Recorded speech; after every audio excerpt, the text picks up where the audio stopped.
Good evening, everyone. I'm Lisa Sutcliffe, the Hertzfeld Curator of Photography and Media Arts at the Milwaukee Art Museum. I'm pleased to welcome you all tonight for a virtual panel, Photography and Awareness, Sharing Survivor Stories, the third and final program in a series in conjunction with the exhibition, Susan Meiselas, Through a Woman's Lens. The virtual exhibition and videos of related programs are all available at the museum's website, mam.org. I'm thrilled to share that the museum is reopening to the public on March 5th. Admission to the Milwaukee Art Museum will be free for all on March 5th, thanks to Educators Credit Union. Thereafter, the museum will be open Fridays through Sundays, 10 a.m. to 5 p.m. If you have not yet had a chance to visit the virtual exhibition, I hope you will spend some time with it. Please find a link to the tour in the chat. The virtual tour will remain free and available during the duration of the exhibition. I'd like to begin by thanking the sponsors of the exhibition and its programs. First and foremost, we want to thank the Hertzfeld Foundation, sponsors of this exhibition, tonight's programs, and indeed all the exhibitions in the Hertzfeld Center for Photography and Media Arts. Thank you to our supporting sponsor, Northern Trust, our contributing sponsor, David C. and Sarah Jean Ruttenberg Arts Foundation, and thank you to our community partners, Lotus Legal Clinic, Inc., and Sojourner Family Peace Center. We also want to thank the museum's visionaries. The visionaries are a very special group of donors that underwrite the year of exhibitions, allowing us to look more broadly at our exhibition schedule, as well as the connections between exhibitions, programs, and the community. A special thank you for the steadfast support of Donna and Donald Baumgartner, John and Murph Burke, Sheldon and Marianne Lubar, Joel and Karen Quadracci, Sue and Bud Zelig, and Jeff Yabuki and the Yabuki Family Foundation. At the museum, I'd like to thank Dr. Marcel Polevnik, the museum's Donna and Donald Baumgartner director, for navigating the uncharted waters during the time of COVID-19 and supporting programs like the one we are hosting this evening. Thank you also to our members. Your support allows us to offer programs that engage the community, conduct conservation and scholarship around the remarkable works in the museum's collection, create educational resources for students from kindergarten to aspiring art historians, and host exhibitions like Susan Meiselas, Through a Woman's Lens. Tonight we have the opportunity to take one aspect of this exhibition, a series entitled Archives of Abuse, and look more broadly at the role of photography and personal expression in domestic violence awareness campaigns. In the United States, 20 people are assaulted by their partners every minute. A similar study put out by the United Nations Office on Drugs and Crime cited 50,000 women around the world were killed by partners or family members in 2017 alone. The same report called home the most dangerous place for women. Times of confinement like those we are living through only exacerbate these numbers. These chilling statistics shine a light on domestic violence, an issue that is often hidden or invisible, and I'm looking forward to the conversation we'll be able to have about that this evening.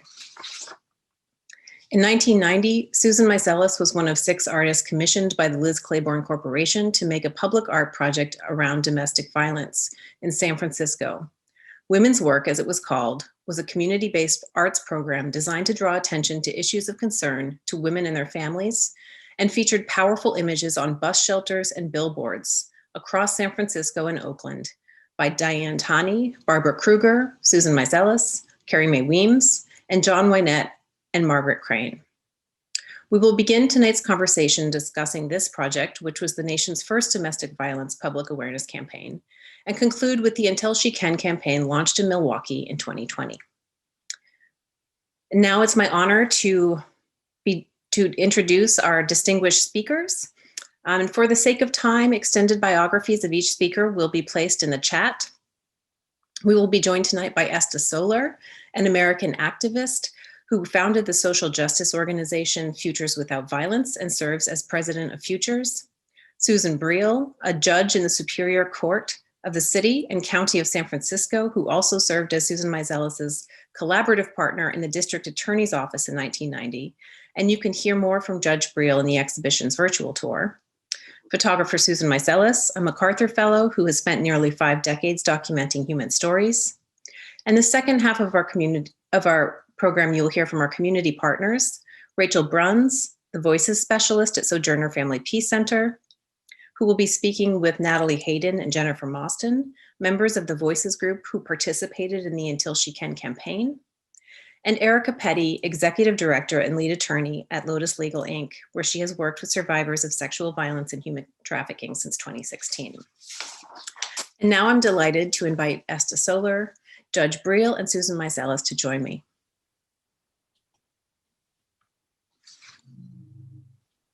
Great. Thank you for being with us tonight, ladies. Great. Thank you for having us. So I wonder if you might set the stage for us. What was the state of awareness of domestic violence in the 1990s? Well, I can try, and my colleagues Susan and Susan can weigh in. I would say that in the 1990s, it was still seen as pretty much a private problem. If there was a story, it was often on the back page, not on the front page. It was not as invisible as it was in the 1970s, but we were just beginning to have a public conversation about the unacceptability of domestic violence. And we were trying very hard, and that's why I'm so excited to be here tonight and celebrate the wonderful photography work of my friend Susan Meiselas, is because we were trying to make visible what had been invisible. And art as a vehicle for that is just so critical. And one of the things we did early on, and Susan, I'm looking at you, I don't know whether or not we even talked about this, is one of the strategies we had is we put Polaroid cameras in every emergency room so that the doctors and nurses could take pictures of people's injury. And if they wanted that as evidence, when they were in court, whether it was criminal court or civil court, they had that picture, and we were making visible what had been invisible. And that's so much about what the work was that you did as well. I think we were also just starting to give those Polaroid cameras to police officers. And one of the images that Susan photographed was a Polaroid that was paper clipped onto a police report. And those That's right. Polaroids were really crucial. But I agree, Esta, I think we were at the beginning stages of public awareness. And I think that that's when you started the No Excuse for Domestic Violence campaign and bumper stickers. And Right. Somehow you got the police to put those no excuse bumper stickers on all the police cars. But we were at the beginning stages of public awareness, which is why the public awareness campaign and Susan's amazing photography was so important. I mean, it makes a difference. You can talk on the radio, you can talk on TV, you can have press conferences, but images are vital to accompany the voice of a survivor. I wonder, when did you begin to think about a visual campaign for public awareness? How did this public awareness campaign come to be? And what made you think about inviting artists to participate? Because that does seem like a really important part of this. Esta, do you remember? Yeah, I do. I do. We had been working with the Claiborne Foundation, and in fact, it was Wendy Banks. I don't know if any of you remember her, but she was a senior VP at Claiborne, and we were working with them on a number of different initiatives, and we knew that it was really important for us to have a public conversation with the general public, and it was the Liz Claiborne Foundation that introduced us at the time to the Ad Council as one of the first initiatives that we did, which was around the There's No Excuse campaign. And then we started talking to them about engaging artists as well. And not to have it just be an advertising campaign, but to personalize it with the creative artistry that somebody like a Susan Meiselas would bring to the table. And that was what was so wonderful, and it was so unique that we could combine advertising on television, but with art renderings across our wonderful city of San Francisco. And then we connected to a local person who was very committed to the arts in the city. And that was part of the resources that came about to underwrite some of this. And the rest is history. And Susan just created amazing work that I got to see at San Francisco MoMA not too long ago before the pandemic. And now you're in Milwaukee, so and elsewhere. But so that's how it started. It was actually, I have to say, it was one woman at Claiborne who had potentially, who knows what her personal life was all about, but she cared so passionately, and she wanted to take the resources of a company that sold to women to do better things for women. And that just warms my heart when I think about the story again. And that was many years ago. So true. And you know, I just was reading today that that Liz Claiborne was the first corporation to take on not only this campaign, but anything as visible as a campaign like this. Right. It was very brave at the time. I think we can look back, and we still wish corporations would put more of their money towards the issues that we see surrounding us. But you know, the invitation was also unusual in the sense, as a commission, it was completely open. Each of us chose our own direction, our own approach, you know, and on the other end, we knew that there was this opportunity for the billboards and bus shelter posters, and which was going to be the appropriate form for the work that we did. We didn't yet know, so we committed to that as we get engaged in the work.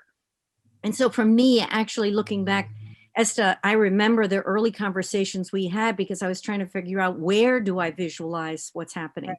So yes, there were the Polaroid cameras in the hospital. So when I went to the hospital, and actually that photograph comes from one of the rooms in the hospital, that first one of the woman with the wounded leg, or I went to a shelter, I was trying to find the places where I could begin to appropriately visualize protecting identity and the stigma connected, etc. And then I think the key moment was that I began to work with the police, and Susan and I come to meet because I'm initially asking if I can work with the police as they go out and investigate cases or get called on cases. So that was one of 3 or 4 different branches that I was sort of following. And as I sat waiting for those calls, I sat at desks where there was these huge piles of documents and folders, and began to read what almost was like a novel inside of the detective reports. Mm-hmm. And at that point, asked whether or not I could see the archives that weren't all in the folders. And that's what led to meeting Susan. I mean, that was a critical moment, that because these were intimate documents, and the question was, could they be in a public landscape? Well, what's interesting is, oh, I'm sorry. No, go ahead. What's interesting is that these documents, these archives that you're talking about were, and the photographs and the Polaroids, a lot of them were created so that prosecutions could happen without the survivor, so that there could be these evidence-based prosecutions. But in some ways, the survivor voice gets lost. But your interviews, Susan, are extremely relevant and important, so that the voices of, you know, people don't get lost, both at the time that you did the public awareness campaign and then later when you went back to re-interview Irma and other survivors. Yeah.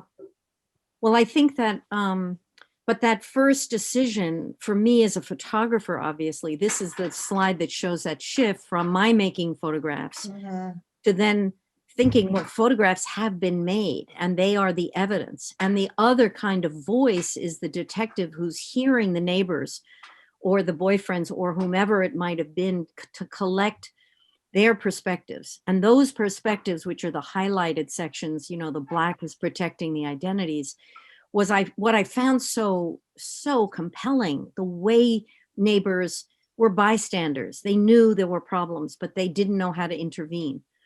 And so then the question became, and if you go to the next one, Lise, I think meeting Irma, I went back, and Susan, you came back with me to some sites. With the sites, it wasn't as sensitive, but if you're going to have a woman whose arms are in cast and her husband at that point was still at large. I'm not sure he had been arrested at this point. He might have had a stalking order. I'm not quite sure. You may remember that. I remember going to Irma and saying, so there's this photograph in the archive and the report of what happened that day. But in order to go to the next stage, which you see on the right of the bus shelter poster, we really needed to be sure she was comfortable. Going back with you and you came with me, I think, to, visit Irma when she 7 years later reinstalled her restaurant on, it was just an astounding experience to hear how she perceived, what it took for her own survival, what had happened to her husband. And then there was this next stage, of course, which you just referred to, Esther, when I never imagined this image or literally this poster would be on the wall at SF MoMA 30 years later. That wasn't the goal. The goal was the public. The goal was people who would sit at a bus stop, waiting for a bus, and have time to read and process and imagine themselves in a very different kind of and a more vulnerable place. And I think that was such an important part of the journey and the story, that it was in bus shelters, it was on the street, it was public. And it really did get at the very heart of the problem, which had been so hidden. Yeah, one question I had is, and I don't know if this to get help, was this your first crisis line, your first hot crisis line? I mean, did people know about it? Was this part of the intention of the campaign? Yes. I think this was the first hotline. In San Francisco, not the first hotline in the country. No, Right. Yes. Yeah. Were you able to measure how effective it was at prevention? And how did you do that at the time?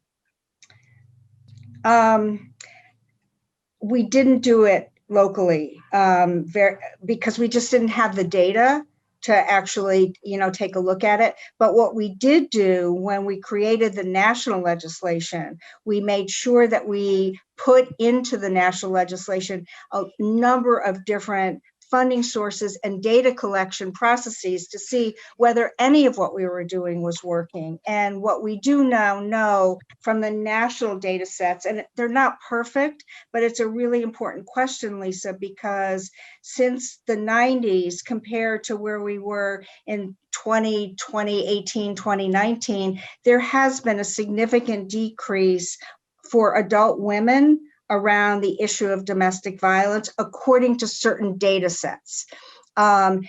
We haven't been able to get the number down the way we want to have it down, but there has been progress. Well, there's a study out that says that still the number one reason in the United States for 911 calls is a domestic violence related case.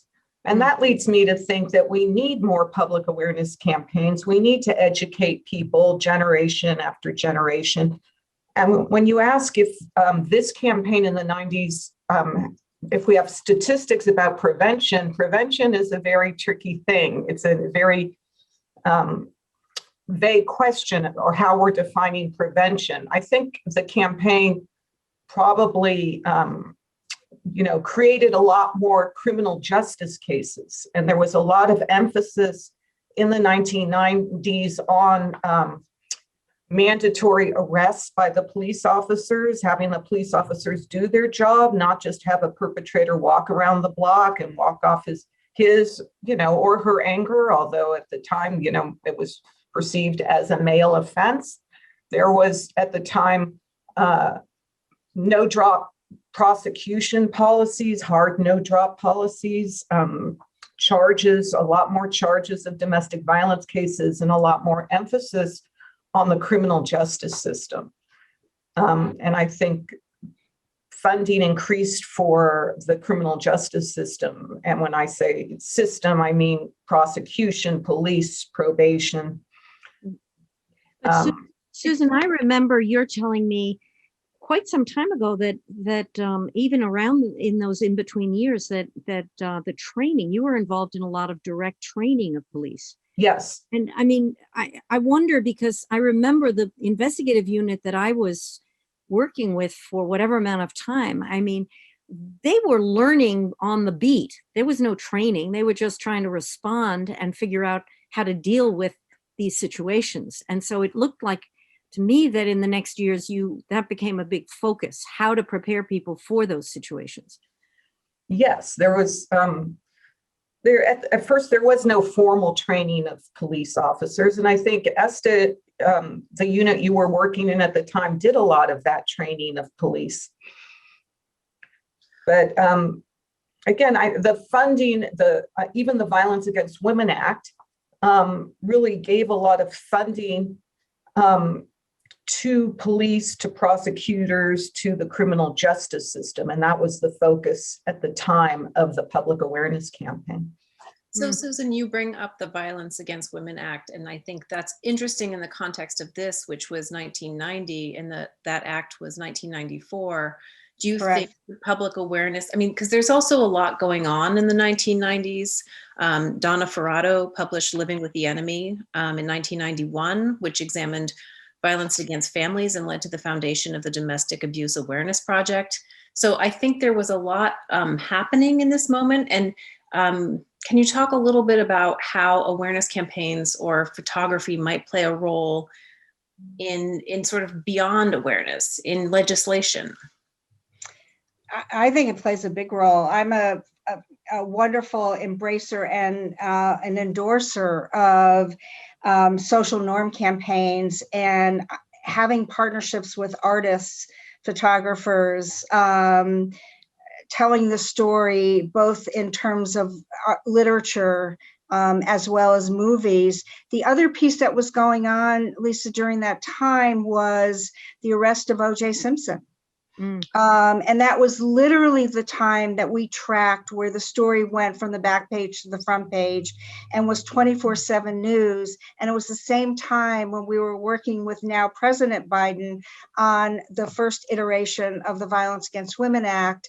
And we got that passed in part because of the build of the social norm and the campaigns that were surrounding it.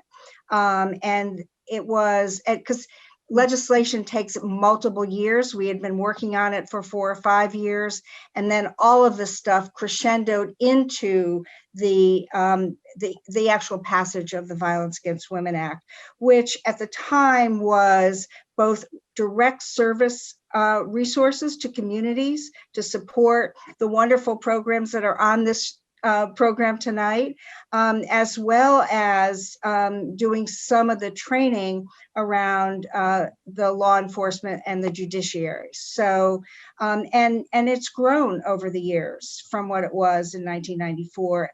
And hopefully we can reauthorize it. It passed the Senate, I'm sorry, it passed the House, and it's waiting for passage in the Senate as we have this conversation. So, and it's a very different bill than it was originally.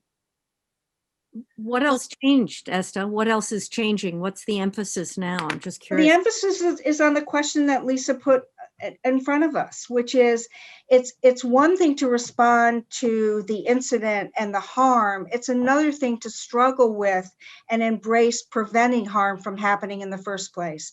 And we have tools. We know that hurt people often hurt people. We have to heal our children, and we have to put money into communities so communities can best decide how to move forward.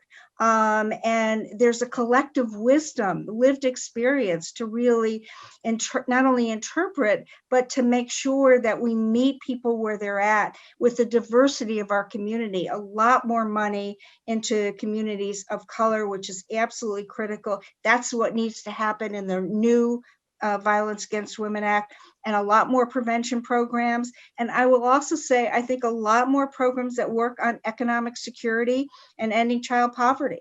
We know these things are interwoven. They're not necessarily, one doesn't lead to the other, but we know we have to change the conditions that people live in and give people the opportunity to change in a way that is directed by them. I think that I totally agree, Esta. But I do think that domestic violence prevention programs, education programs can't eliminate domestic violence alone. We need to mend our torn and inadequate social safety net. We need to put money in, other forms of justice, health justice, economic justice, housing justice. I totally agree. And I think that there was an emphasis, in the 90s on coordinated community responses to domestic violence. The community, though, was the law enforcement community, probation, parole officers, prosecutors, police, public defenders were part of the coordinated community response, but really it left out the real community. And I think that where we're moving now is to include community elders and peer leaders and opinion leaders and people normally outside the mainstream. And there is a shift. I think the shift comes with, the movement to defund the police, which is really a wrong term to use. But I think that the shift should be to take the burden off the police and put the obligation back on our social safety net. I think that the police are necessary to hold perpetrators accountable for homicides, for attempted homicides, for rapes, and every other kind of sexual assault. But I do think that there is a shift away from law enforcement and looking at prevention, but also we need to look beyond the education and prevention that goes in schools, and we have to look at our social safety net. Yeah, I totally standing ovation for all of what you just said. Well, I want to take a minute to point to what we're looking at on the screen, which is the bus shelter that Susan put together for this initiative in the 1990s, and think about a little bit what you've been talking about in terms of connecting with Irma, who is pictured here, and how you considered the guardrails you might put in place, the ethical boundaries when working with a survivor. And I know, Susan and Judge Burrell, you talk a little bit about that in the virtual tour, but I wonder if you can just touch on some of the questions you ask when you begin to reach out to a survivor to share their story publicly. Well, I remember, Susan, you starting by explaining what your project was and what you wanted to do and you were attempting to do. And is that how you remember? And I don't remember were you with me when I went back to meet Irma the first time? I can't remember. No, I was with you though with Janine Kennard. Okay. That's right, with Janine, who was a different survivor who actually we chose not to use because it was that first image so devastating. We just didn't think the public could handle seeing that image, though that was one of those Polaroids that the police had taken. I think that when you go back to the shelter picture, the bus shelter poster is still, it's a construct, it's a collage. So she knew both elements, but it's one thing and of course she's anonymous, she's protected, her identity is protected, but it's still psychological. And that's what I think I was most concerned about, is how she would feel then. And then again, as I said, with SF MoMA, I reconnected with Irma to talk again about what it meant to have it even in a museum, which is a much more protected environment. And again, I wanted to bring her voice. So the question was her voice from the 7 years later appropriate to share in the public through the museum? I think that, she was very clear right from the beginning.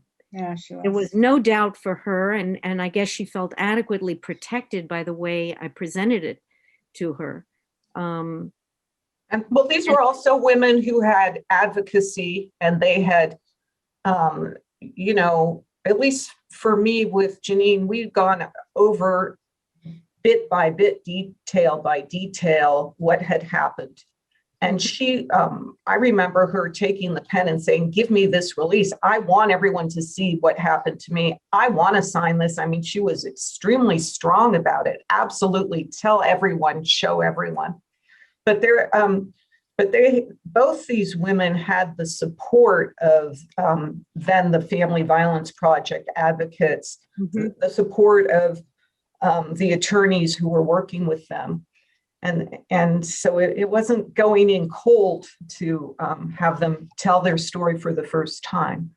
Yeah, we should go back just for a moment, because hearing Janine's response and looking at that image, it's astounding how boldly she stood on that, because she's quite vulnerable. The act is horrific. And yet she was very passionate, as you said, Susan. But what's so interesting about your project is going back, talking to Irma later for the SF MoMA, or asking me to find Janine and finding out that Janine is now a successful school teacher in the Bayview, and the resilience of both of these women. And I think that's part of your journalism, and the power of what you do is to see perceptions change over time, and survivors' perceptions of themselves change. It's a really powerful thing, and it's helpful to people like me, who only sometimes, prosecutors, judges, people in this business only get a small little glimpse of someone at their most vulnerable. But to find out later that Janine is a school teacher, or that Irma's a successful businesswoman, is such a gift. I think I love that the photograph is just the means through which we could have that kind of journey together, and for them too. It's very rare that you have that full circle of return, and it was very special, needless to say. So yes, yeah, I think that's a nice moment to transition to the 2020 campaign and hear from some of the survivors through the Sojourner Family Peace Center voices. And before we do, I just want to mention that, there's this interesting text and image in what you've done here, Susan, by photographing the police documents that you found, whereas someone like Barbara Kruger created a collage, but also used text, also for the same campaign at the same time: Don't Die for Love, Stop Domestic Violence. So there are multiple ways in which you can try and reach people. And it's so interesting to hear your interest in connecting with survivors. So now I'd like to invite our community partners to talk about what is happening locally in Milwaukee. And if you would all like to join us. I'm hoping that Rachel Bruns, who can share with us a little about Sojourner Family Peace Center's mission and this Until She Can campaign, and why you were interested in issuing an awareness campaign now. I know it came out in 2020 and we couldn't have known what would have happened, but what was the impetus for this project? Yeah, well, I'll start with talking about Sojourner. So we are a domestic violence agency, and we're the largest provider of domestic violence advocacy services in the state of Wisconsin. And so Sojourner, that organization, we are a part of the Family Peace Center. And so this is a co-located model. So we are one of 14 agency partners, all located in the same building, with the idea that we can wrap services around families, adults, children who've experienced violence, abuse of any kind. So our mission at Sojourner is to transform lives impacted by domestic violence, although we also work with folks who've survived sexual assault and trafficking. And then the mission of the Family Peace Center is a little bit broader: all sorts of violence, all sorts of abuse. So several of the other partners on site, we have the Child Advocacy Center. They do forensic interviewing with children. We have counseling services, we have healing services, we have the district attorney, we have sensitive crimes, among others. So that is the work that we do.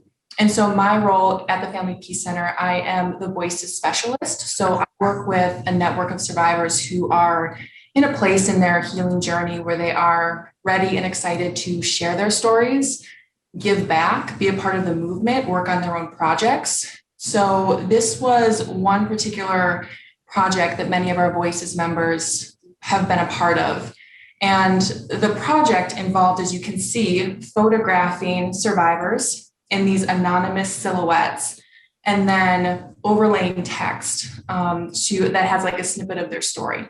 And so the idea of the Until She Can hashtag and campaign is to address the reality that even as there's more awareness than ever, and domestic violence is more visible, more folks know what it is and kind of what it can look like, there's still a lot of stigma, a lot of shame, a lot of silence, and many survivors are not ready to share their story, or it's not safe physically or emotionally to share their story. Maybe they still co-parent with their abuser and they're still connected, so they cannot be very vocal or are not comfortable with that. So the idea of the Until She Can campaign is that we will not rest in our work, and we will not rest in speaking truth and telling stories and giving voice to survivors until she can do that herself.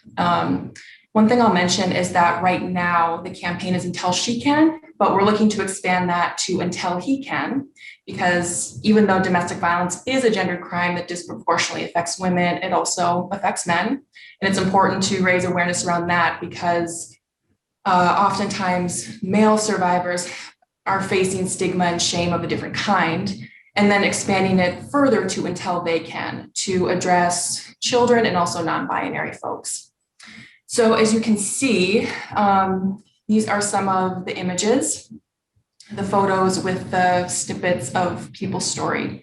And one thing I want to share before I talk to Natalie and Jennifer about their experience participating in this is we were working with the ad agency to do this, and as we went along, we were having focus groups with survivors to kind of check in to see what they thought about the project. And one of the questions we had was, what do you all think about kind of some of the intense graphic nature of what we're sharing? Because we could talk about like the hope and say like things like the part of the story where they've healed, they got help at Sojourner, there's hope. And we do have some images like that have that part of the story. But the survivors we spoke to were very adamant that no, we need people to know the truth, and this is hard and it might be triggering for some folks, but the public needs to know what this can look like and how bad it is and the reality. So yeah, so I think I'd love to talk to two of my fabulous collaborators on Voices, Natalie and Jennifer. And Natalie, why don't I start with you?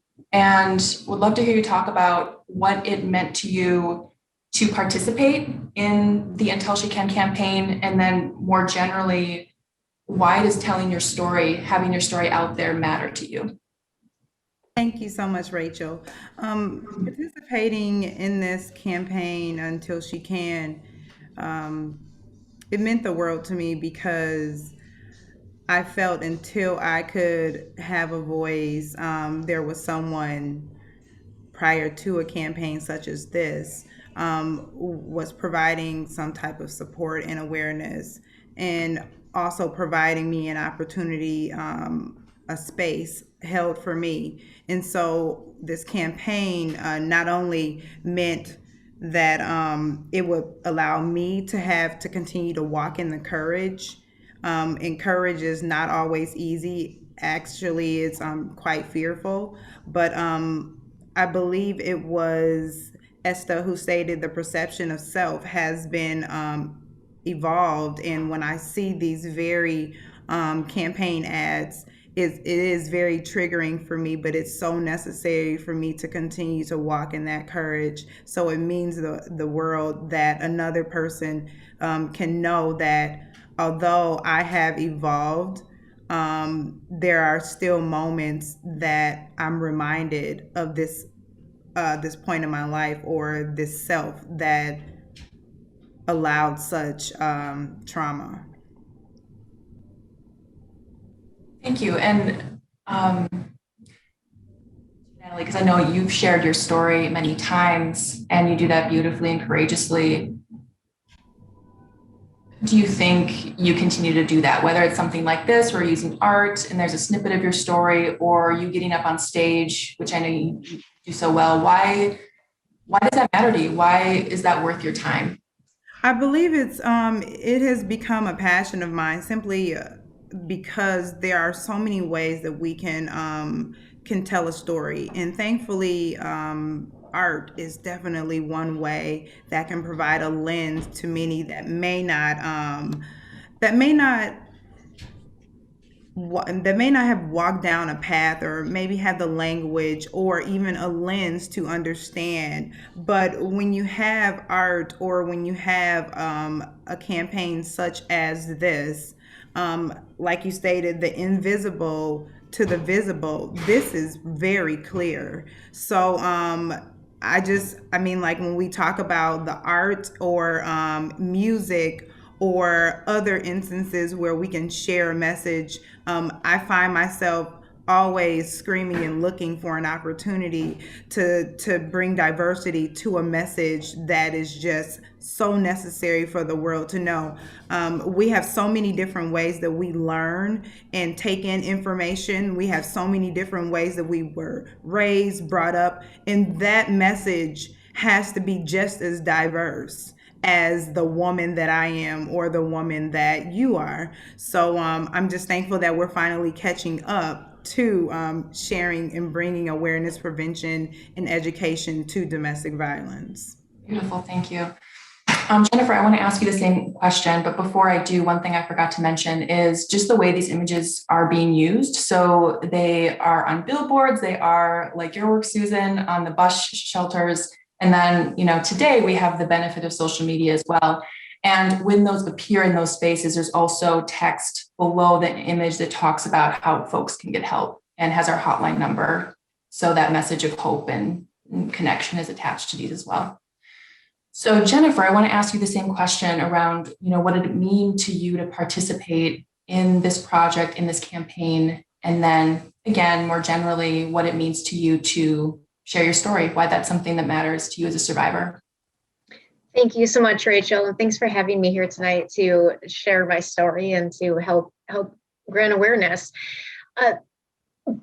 For me, participating in the Until She Can campaign was honestly one of the toughest things that I have done after being on this Voices Committee.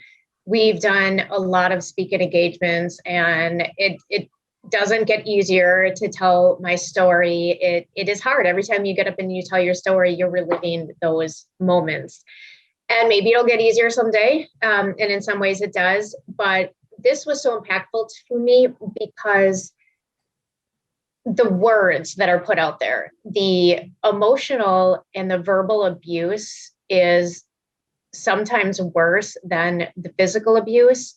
And it brings tears to my eyes every time I see this campaign. Like Natalie said, it still triggers me. And I see the words of what was said to these women and myself. And usually you're not hearing those words. And then to see it in the outline of the body, it's so impactful. And I love that we are getting the message out there into the community. I used to talk myself into what he was saying to me and telling myself, no, that's right.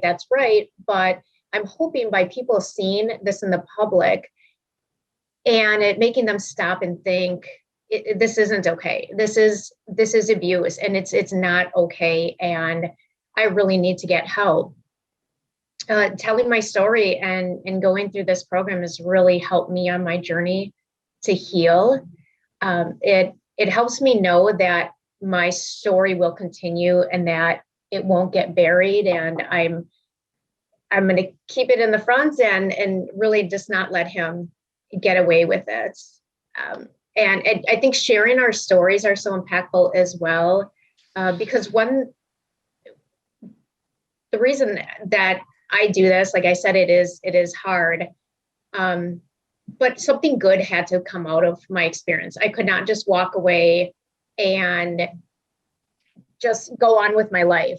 Something horrible happened to me, and I had to take that experience and I had to do something with it. It had to have some purpose. And this is having purpose for me and putting it out there for people to see.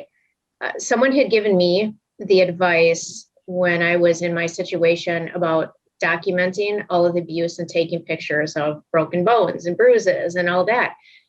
Without that, I don't think my abuser would be in prison right now. That was the best advice. And if I can get out there and tell other people that same advice, document, take pictures, it's so important, not just for people who are being abused, but for other people who might be able to pass that message along. It really saved me. Thank you, Jennifer. One quick follow-up question is, you speak about wanting to turn your pain into a purpose and help others. And I'm wondering if doing this, or any time you've told your story in a public setting, what impact that has had on your own healing.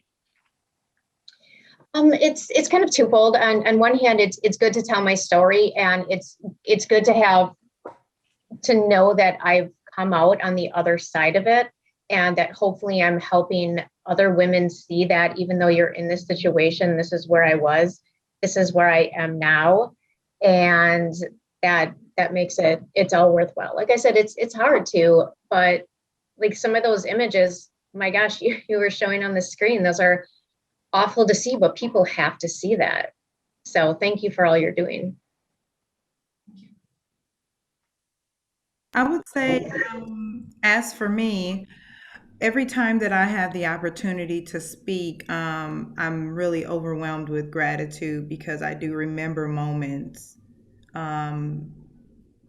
where my life did flash before my eyes. So I look at it as a gift to another person, that I get to stand before you and share an experience that I've made it through. And I don't stand alone. Every time that I speak, the words that are coming out of my mouth is typically, I think of the tribe, the people that have supported me, that have walked with me, that have encouraged me, motivated me, and just really been alongside a silent friend at times. And sometimes that's really all that we need to just really make it through. But each time that I have, like I said, an opportunity to voice and give that thing, is what I call it, give a thing a voice, it loses its power. And so we want anyone that is going through and may not have the language, may not have the voice, until she can, we'll speak for her. Yeah, beautifully said. Thank you both so much. Yeah, I want to second that. It was really powerful to hear your words, and I want to thank you both, and also just share resources for anyone who is experiencing domestic violence of any kind. These are some local and national resources, and I know that we will also be dropping links to many of these places and to many of the people you've heard from tonight and their organizations in our chat. So please do reach out if you need help. And with that, I want to turn it over to Erica Petty to talk a little bit about Lotus Legal and the resources available there and some of the advocacy work she's doing. Great. Thank you and good evening. I am very honored to be here tonight. I will start with just a general description of Lotus Legal Clinic for the public. We work with survivors of sexual violence and human trafficking at our clinic. We provide civil legal services to survivors, and that can mean a lot of different things depending on survivors and their needs at the time. I think a lot of what's driven by what we are called to help people with is where they are in their journey after their incidences of human trafficking or sexual violence. And I do think that for the majority of our clients, we are working with helping them to heal, because almost all of our clients have experienced very complex trauma in their lives. And it's been, for most of our clients, pretty chronic since they were children through adulthood. And so we do try to take a trauma-informed approach to how we help our clients. So besides the civil legal services, one of the things that we do as a clinic is we provide victims' rights advocacy. And I do want to talk a little bit about that, because what strikes me in this conversation is our survivors that have this international, this physical violence that happens while being trafficked is very real. And many of our clients get into this, are exploited by a boyfriend or someone that they know within their families. And I do think that this is a misconception that we have about trafficking, is that, you know, it's a stranger all the time, you're getting snatched off the street, and that is what human trafficking is. And the reality, at least that we see here in our clinic, and I think everyone would agree that work with survivors, that that's just not the case. And so one of the things that we provide for survivors of trafficking is victim rights representation in court when their perpetrators are being prosecuted for the crime of trafficking or other sexual violence crimes. And one of the things that we've noticed and really try to support our clients with is the legal system is somewhat cerebral, right? It's like you're talking about laws and process and procedure, and we're thinking about the evidence that needs to be proved to bring the perpetrator to justice. But lots of times your evidence, quote unquote, are survivors that are going through a lot of trauma. And it is very hard, I think, for survivors to participate in that situation, in that system, and be helpful when the trauma is not being addressed. And, you know, a courtroom is not always the place for that. But I raise that because I think Susan and Esther, you're talking about the Violence Against Women Act and where that was in the 1990s. I do believe that's where we are now with trafficking legislation and laws. I think we are seeing a lot of emphasis on prosecuting the traffickers and putting money into law enforcement and all of that, which is great. But we also need services for survivors and for victims, and making sure that their needs are being met. So the vulnerabilities that traffickers used in the first place to cause the exploitation are being addressed. So when I was hearing you both speak, I was just thinking about a lot of similarities and a lot of issues that we have right now in the anti-human trafficking work that we're doing. So this is very interesting, and I'm learning a lot from the two of you. So thank you for that. And then the other piece of the work that we do, because we are working with survivors and where they're at, is that we do have a program that's called the Untold Stories Writing Workshop. And this actually goes into, I think, the legal services part, because so many of our survivors and our victims report the crime to law enforcement. And unfortunately, you know, not all cases are taken by the district attorney's office. There's not enough evidence to prove the crime. And so, cases are not brought. And so for a victim that has a story to tell, where do you go? What do you do? And so one of the things that we provide survivors, if they choose, is our Untold Stories program. And it is an intensive writing workshop that also incorporates art therapy, because it's a weekend intensive.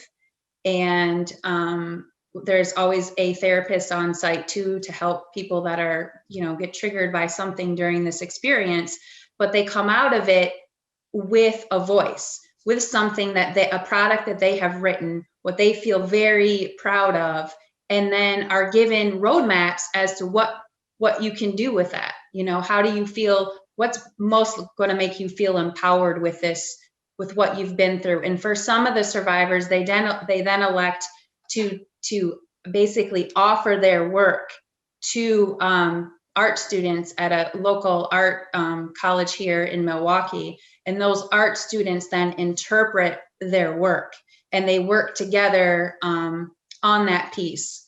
And then we have a showcase in the spring where the artists and the survivors come together and kind of share their collective work. So, and then our hope is always, like, after that our survivors go on and do what they want to do with their life, knowing that people have listened and their voices are being heard. So it's a very powerful program that we can offer our clients as well. So. Thank you, Erica. I just want to say I'm so struck that to have so many incredible women here with us tonight, sharing their stories and sharing their experiences, and thinking about how collaboration plays a role in this process, no matter where you are in the system, whether you're, in the legal system, and how arts and humanities can help us tell our own stories better. But one thing I do notice is that we are all women on this panel, and I wonder if there's something we need to think about in terms of engaging men in this conversation. And I know you've spoken about this, Esta, but is there anything that any of you have to say about how we might reach out and collaborate more with men in this conversation? I think it's just simple as just having a conversation. I think men play a huge role in a woman's healing.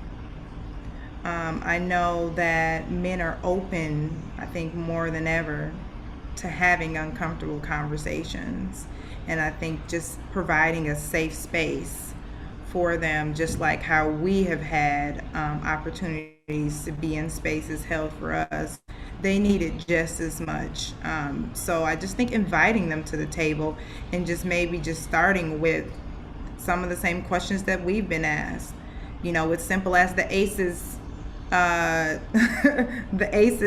testing and so forth, and we can just go from there. So I just think just inviting them to the conversation is really important. I so agree with you, Natalie. And we had this, and actually it was in the 2000s when we really started intentionally partnering and engaging with men. So many men felt not invited. They actually felt indicted by our language. And it was like either you were bad or you were about to be bad. That isn't true. And what is true is a lot of men are dads, they're coaches, they're teachers. We need to figure out how to do that better. And I really like what you said in terms of inviting. So, and I have to say just a special thank you, Natalie. Thank you, Jennifer, for your powerful words tonight and your eloquence, and your hat. It's just wonderful. And we are all in this together, and we do need to set our table in the most inclusive way, because this cuts right through so many different communities and tears communities apart and destroys lives. And you mentioned ACEs, and we got to do more for our kids. We know hurt kids. We got to interrupt it. And we have the tools now. We didn't have the tools before. We have the tools, and we'll fix the trafficking issue. In terms of, the emphasis in terms of legislation as well. And it calls on us to do better. And, being in this room, in the Zoom room with artists and activists, and until she can, I believe that, and our friends who are on the bench, it gives me a lot of hope. And we do need to get the Senate to pass the Violence Against Women Act and the American Recovery Act, et cetera. I have to say it. I can't help myself. I have to say to Erica that I absolutely love the Untold Stories workshop idea. And I started an enhanced calendar in my court, which I don't want to call it a trafficking calendar because I don't want to label the young women who are part of that court. But it's a special court for children ages 12 through 17 who are vulnerable to human trafficking and exploitation.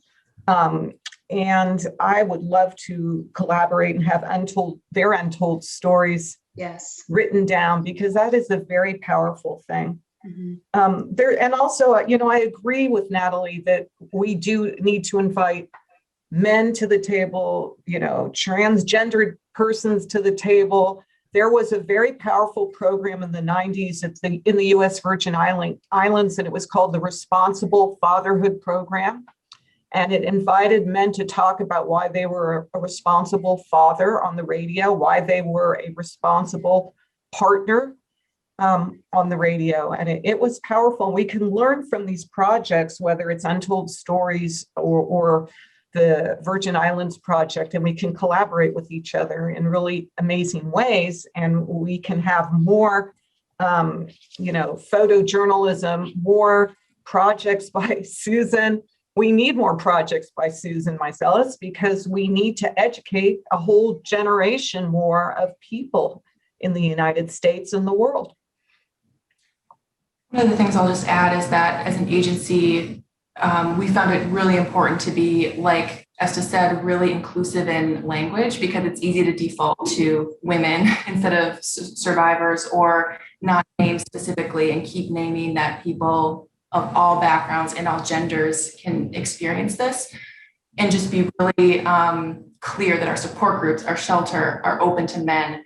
Kind of a cool story about this is one of the other kind of creative partnerships we have is with the Milwaukee Symphony Orchestra, where survivors can create with a musician a lullaby for their child called the Lotus Project. And this year, I think it's the 4th year or 3rd year, we finally have a dad. And so he's participating and having a beautiful experience. And we've been intentionally trying to recruit and think about who we might invite. So yeah, that information, that clarity of language, and just kind of that ruthless repetition that this is for everyone. I love that program that you guys run. And I have a question from an attendee about the beautiful and powerful voices that we've heard tonight, and how we get those into the ears of our young people. And I wonder if the Lullaby Project might have pointers for us as to how to communicate with our youth. But do you all have any other thoughts as to that? Well, I just, this morning, I attended a commission's call. I serve with domestic violence, sexual assault for the City of Milwaukee Commission. And this month is teen dating violence. And so we have a teen summit that we have every year through End Abuse, Milwaukee, Wisconsin. And what's really exciting about it is it provides and it holds space for young people, because believe it or not, violence and domestic violence is among our young people even more.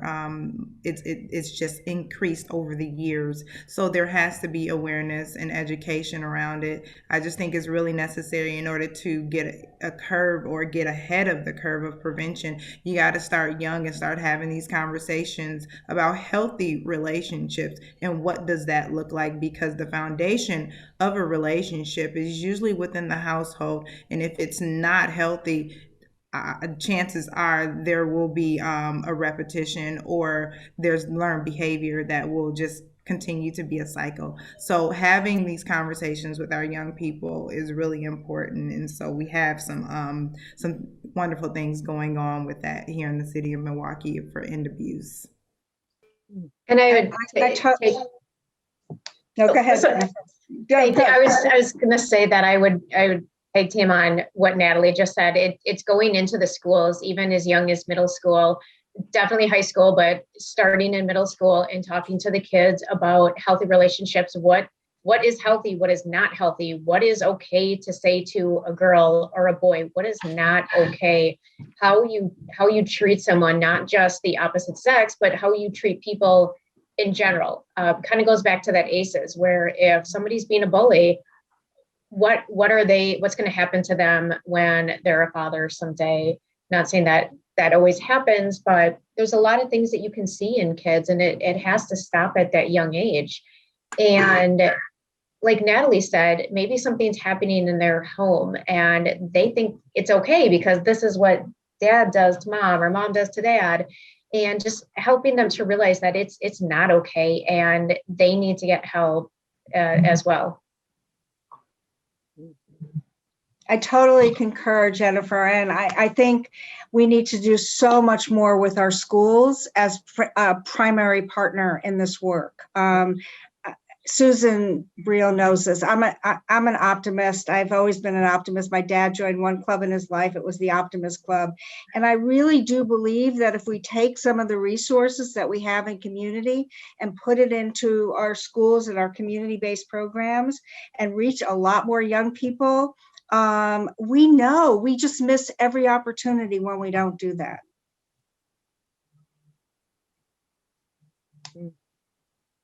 I think one of the things that I find so engaging about working in a museum is artists who are interested in these issues and ideas, and being able to have conversations with people like all of you wonderful guests tonight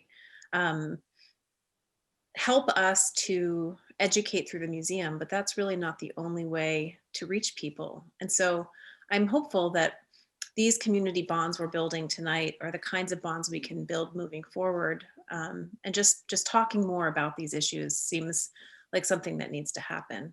But unless there's any other questions from you all, I think It's a wrap. Well, I want to take an opportunity to thank each and every one of you for joining us this evening.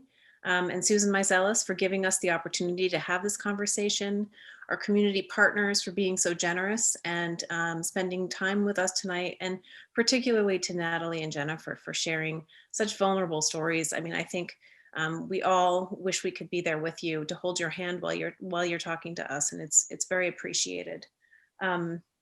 So with that, I want to thank all of you for joining us tonight. And I hope you will explore the virtual exhibition, Susan Meiselas Through a Woman's Lens, on mam.org, and check out the resources available at the various organizations we talked about tonight, and especially our community partner, Sojourner Family Peace Center and Lotus Legal Clinic, Inc. Thank you all so much for joining us. Thank you. Thank you. Onward. Yes, really. A lot of work still to do. Did you just volunteer for another project? Always. You know that, Esther. Always. Always. Okay. I failed in Milwaukee. Lisa can tell you. We tried very hard. Actually, Erica, I was just thinking, why didn't we meet Erica and Rachel? Because I was there, how many years ago? Was 2014. I was pretty shocked to read about Milwaukee being a center, number 2 in the country for sex trafficking. So when I came in, I came trying to figure out, and actually worked very closely with one of the detectives who was completely committed to helping, and then shut down. And so we kind of made progress, and then we had to, we didn't get this kind of reception we had in San Francisco, which goes back to Susan. What made Susan so exceptional is that she understood that she saw the long game. She saw the deep value of taking the risk of going beyond the boundaries of what we knew, we could do. We didn't know. We were exploring some unknown territory. And I think Untold Stories is opening that up. And obviously, Natalie, thinking of you on stage, I'd love to be there. Maybe you should send us a link to one of your performances. I can just imagine you now. But truthfully, I think finding new approaches, thinking about, school and what can be done at school. Well, Susan, we need you to do a project on human trafficking. I'm co-chair of the San Francisco Collaborative Against Human Trafficking. We have a big symposium every year. And this past year, our keynote speaker was a judge, Judge Lung, who was a survivor of child sex trafficking. Oh, wow. Wow. And he talked about that. He gave an hour talk that was pretty amazing. So we could use you again, Susan, on so many levels. Yes. I was just thinking during this whole experience over the last week, getting to know everyone, reading about you, and then hearing about you, is for the trafficking and the public awareness campaigns, we need so much work on that, so much work. I mean, I think people have different opinions about this, but the barcodes and people in chains, and I mean, it is not that's not reality. And also, you're not going to help victims when they think that is what the crime is, that they're supposed to look like that is what trafficking is, and not realizing, that what's happening to them is actually a crime. And there's so many stereotypes. It's just, I have a young woman I'm still in touch with whose grandmother was her trafficker. Yeah. I mean, the stories just are very complex, and they don't fit into a cookie cutter image. Right. And so I think having survivors, and they're out there, strong survivors that are willing to show what it is, to tell their stories, but also to say, this is who I am. This is the strength I have. This is, I really think that we need that in this movement right now. It's really hurting us, that some of these images that are portrayed. Yeah, I think you're absolutely right. And in part, partnerships with journalists at this stage could also be really, really critical to actually pull out the narrative in the way that you have so eloquently talked about it tonight. So let's talk offline, and maybe there's some journalists who can really do some long form writing to start influencing how people talk about it, which is a lot of what we did in the 90s. I mean, I would call anybody and everybody, and none of them called me back at that point. But that's how you start. Yeah. Thank you. So that might be a way to, yeah. Susan, it looks like we're going to have to bring you back to finish. Back to Milwaukee. Yes, you're coming back. I tried. Well, we were all going to work together in the dream of dreams pre-COVID. Right. Yeah. We working and hopefully learning from Natalie and Jennifer and doing workshops together. And, definitely, we had lots of dreams. So anyway, we managed to come together despite. I'm really optimistic that even though COVID is going on, we'll find a way to make it happen, find a way to be in the same room, the same space, and provide even more of a powerful message to send out to the universe. But don't just limit yourself, Natalie, to where you are physically. Come to San Francisco. And I will definitely reach out, but I was literally thinking about that, and I think the power of the mind is really important. If many women and men, anyone that's in a very unfortunate situation, can understand how powerful your mind is, and that when you give it over to someone and you finally get it back, the very thought, anything can really manifest and materialize. And Susan, when you said that, I was thinking, I got to get to San Francisco to meet this woman, and you said it. So she'll make it happen. I promise you. I know. If Esther doesn't get you first, but Esther's going to get your show on the road across the country. I love it. San Francisco might be the first stop, but I guarantee you Esther's going to bring you to DC. I say it to Sojourner. I say, use me up. I am here to be used. I do not want to leave this earth. Natalie, be careful. Yeah. Susan's right. But I will be judicious. I promise. She'll share. She's a good sharer. No, totally do that for sure. Yeah. I'm here for it. Thank you. Thank you all. So much. Thank you all. Thank you so much. Thank you, Lisa. Joining a circle. Thank you, everyone. Well, good night. Lisa, thank you so much. Bye. Night.